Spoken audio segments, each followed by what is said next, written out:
Hi, I'm Joanna Clark with Blissful Baby Sleep Coaching, and I'm here with Kate Powell. And Kate Powell was a client of mine 3 years ago. And she called me the other day to say, guess what? I'm pregnant with baby number two. And we were talking about how exciting that is and what she wants to be like super organized for baby number two, which is great.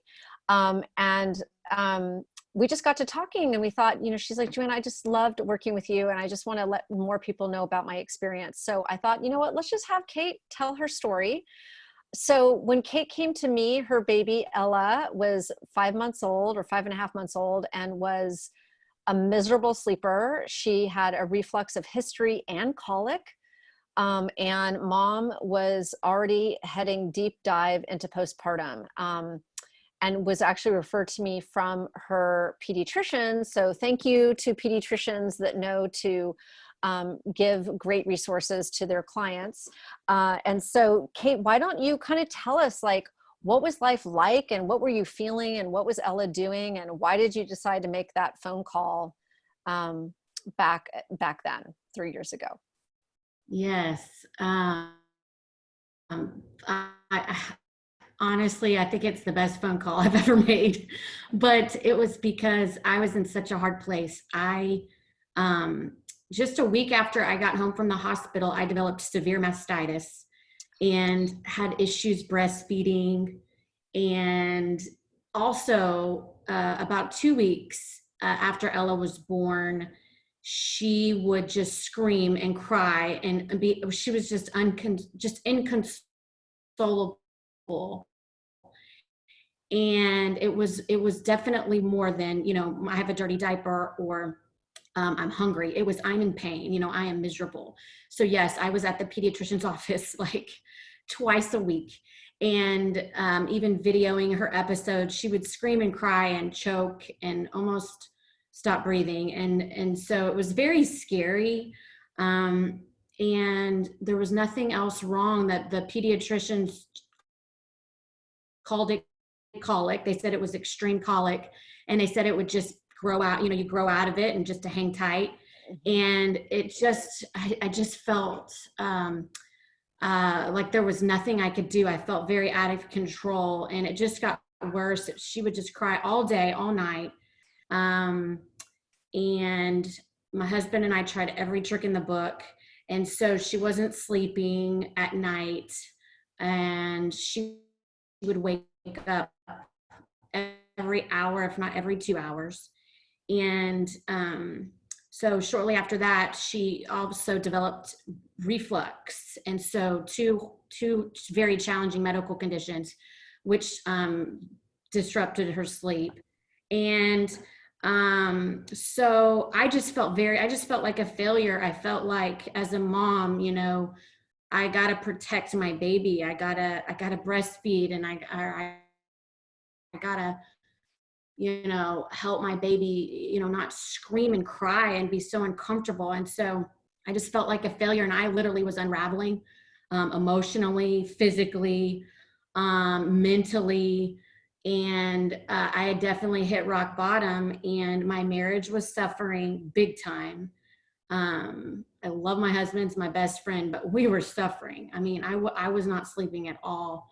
And so, of course, my pediatrician recommended Joanna Clark, and my husband and I talked about it, and we said, let's give it a shot. Let's give her a call. Let's seek professional help.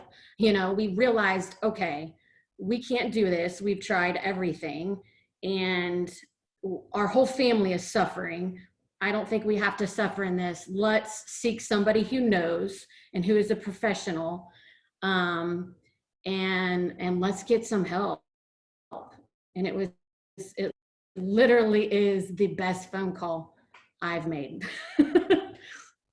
So Yes. And what was amazing is like what's so important that I always tell my families that call me, first of all, just always call and reach out for help. Like when you're in doubt and you're like, I have tried everything and I'm still utterly confused and I'm not seeing the results that we need for my family, reach out for help and get some additional perspective and insight on what is happening. Because until you start to understand why the sleep struggles are happening, you can't get to the how, because then it's like throwing darts at a moving dartboard. If you're trying this and that and this and that, but you don't know why the sleep struggles are happening, how are you going to get to the how? Right? So like that first phone call, we got down to some of the why, and then we talked about what some options were. And then the other thing is that, like, so important, like as your first, I always kind of view sleep coaching as kind of like your first big parenting decision. Like,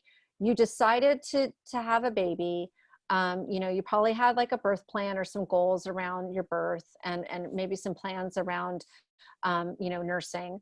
But you kind of feel like those are all the big decisions you have to make, and then like there you go, until maybe you decide to like do daycare or nanny care, or like some of those decisions. But no one ever tells you like, uh-oh, you might have to make a parenting decision around how to handle sleep. That's like usually not on the like the parenting decision radar screen. And what I loved was that Joel, as a father, was like, oh my gosh, like I've done everything to help support my wife. And she knew that he was supporting her, but like there had to be another support system in place. They had their pediatrician, they had each other, they had sought expertise, but from other, you know, lactation and all that, but they just needed like that next level. And that's kind of where I, you know, it's really sleep support, and it's perfectly natural to like need some help in this area, because it's for some babies, it's not an easy thing for them to learn. No. And so that's kind of when, you know, we started working with them, and really having dad take a huge role in the to help, because Kate did have postpartum depression, and we needed to get sleep fast for her so that she could start on her recovery path, to get up and out of the postpartum depression. And so maybe you could talk about that, Kate. Yes. Postpartum depression was one of the biggest challenges, and I didn't see it coming. And I was in that kind of a fog phase of just giving birth, the hormones, you know, the whole newness of it all, a newborn, and then not sleeping. I mean, that's just a recipe for disaster. And um, the depression, it just came on. It was pretty quick, and you're so busy trying to make sure your baby's okay, and you're putting your baby first and your family and all this. But if you're not okay, you know, the baby, you're not going to be able to adequately take care of your baby in every aspect. And so I just was definitely not okay. I mean, I was unraveling, and I didn't know what. I just thought it was hormones. I just thought it was pregnancy. It just, you know, the newness, but it wasn't. It was postpartum depression, and it's okay if you have postpartum depression. You know, if I had to say anything to any women, it's just really okay, and to get help the minute you don't feel right. I probably sat on it too long thinking it'll get better, and it just didn't. It got worse. And so I just, if anything, I would not hesitate to reach out to professionals and counselors. And it's just okay, because that's the biggest hurdle. That's the biggest hump, is so that you're okay mentally and emotionally and physically, so that the fog just lifts, and that you're able to, you know, care for your baby and be there for your family. And so that's the biggest thing I think I would say is, it's totally okay to get help. Please don't hesitate, because it's big time. And then I noticed, once I got help, I could better think and function. And then as soon as the sleep training began, and my husband did a lot of the heavy lifting and helped in the middle of the night and did a lot of the sleep training, I was able to get sleep and kind of rest. And I woke up, and I remember feeling like a new person, a completely new woman, just because I got some sleep. And so it's like, wow, sleep can affect me this much and be this big of a factor in postpartum depression and, you know, your mental state. It's unbelievable, the night and day difference I was. And even my husband mentioned it. My mom ended up living with us for the first month, because it was, so hard, but she even said, yes, Kate, you're just not the same. You're just not the same. And Right. so, Right.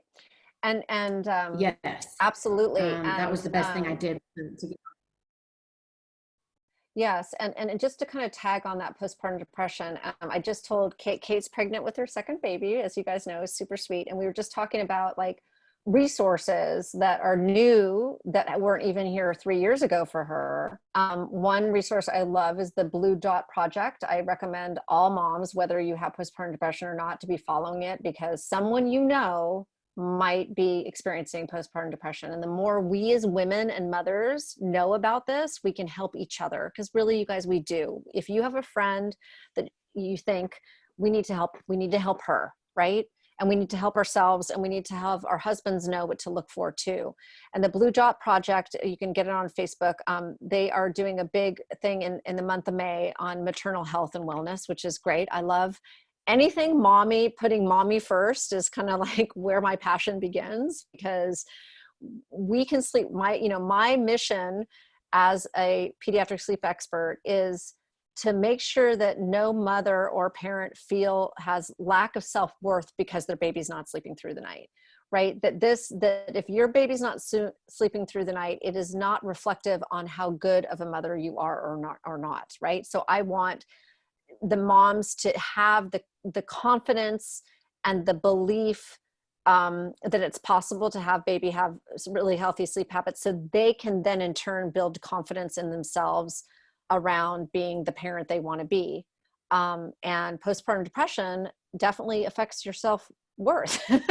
And so anyways, so this Blue Dot Project has some really great resources coming up in the month of May to really do a spotlight on how important maternal health and wellness is, and mental health specifically, and what postpartum is, and how important it is to help the mothers that are experiencing it, and to be able to identify it, and to help each other, and as part of the mothers that are experiencing postpartum depression, really helping them get good sleep. And sometimes that means that they need to ask for help and getting some sleep coaching from an expert, so that they can get that support to walk step by step, piece by piece, through an appropriate process for their baby based on their age and their stage and their temperament, so that the parents can feel comfortable and confident about the process.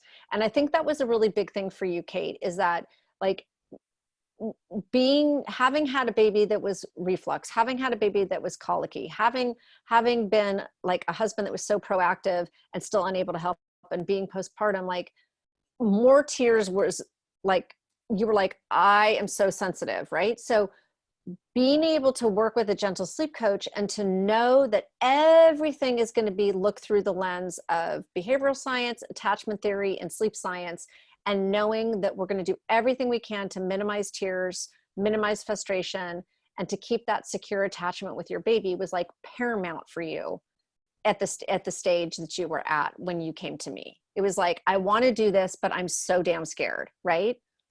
Yes, yes, absolutely, absolutely. I don't know how this is going to go down, but this is a life or death situation for me, and I just felt like you, Joanna, were a breath of fresh air, because you came in and your confidence in your approach, but how you just took the time to equally try to get to know me and my backstory and my background, and my husband and his backstory and his background, and then Ella, of course, and all the pieces, and that we were just like this puzzle. And in my head, it was this very out of order, complex, chaotic, crazy puzzle. And you just kind of took us, and just spread us all out, and you just put the pieces together and fit them perfectly together, and had a plan, and held our hand to help us execute it. It was literally one day at a time, and you touched base with us every day. And so I just felt like it was like, again, like this just breath of fresh air that gave me life again, because I didn't see, I can't see through the fog how it was going to work, but you just, all the research, all the background, you put it together, and you just walked us through it and said, here's how you're going to go. And You answered all the questions, and you were sensitive to my reservations and, you know, my fears. And it was never of just leave your baby, cry it out, tough it out, do that. It was never that way at all. It was so truly gentle, but it was so effective because of the sleep science behind it. And it was fascinating, but it was just amazing. It was amazing. Yeah. Forward, right? 3 years, right? So now, again, we sleep coached Ella when she was super, when right coming out of that newborn phase. And again, we always are looking for readiness with a baby. So let me just preface that, like, never start sleep coaching unless you kind of have a green light from your pediatrician, number one, and number two, that your child is truly showing signs of readiness to learn their independent sleep skills. And that is like paramount for me, is that we'll never start sleep coaching unless we're seeing appropriate readiness, and that we're always looking for that optimum time, that optimum circumstances and environment for them to learn their sleep skills. And so we never want to start too early. I should also say it's never too late to start. I mean, I have families that call me when the child's 5 and they're like, oh my gosh, finally now I've hit my rock bottom. Like, so everyone kind of, everyone has their different bandwidth, right? So it's never too late, but it can sometimes be too early, because sometimes if you try sleep coaching when the baby doesn't have appropriate readiness, it just doesn't work. And so that's why, like, I love having conversations with families just to call and kind of do my assessments, because then I can give them an accurate reflection on the readiness of their child. But so now let's flash forward 3 years. Like, because Ella was sleeping and because you got sleep and you were able to get up and out of postpartum depression, because you were finally getting good sleep and you were confident in your child's sleep skills, what have you been able to do in these past 3 years that you're just like, this is why it was so awesome for our family? Yes.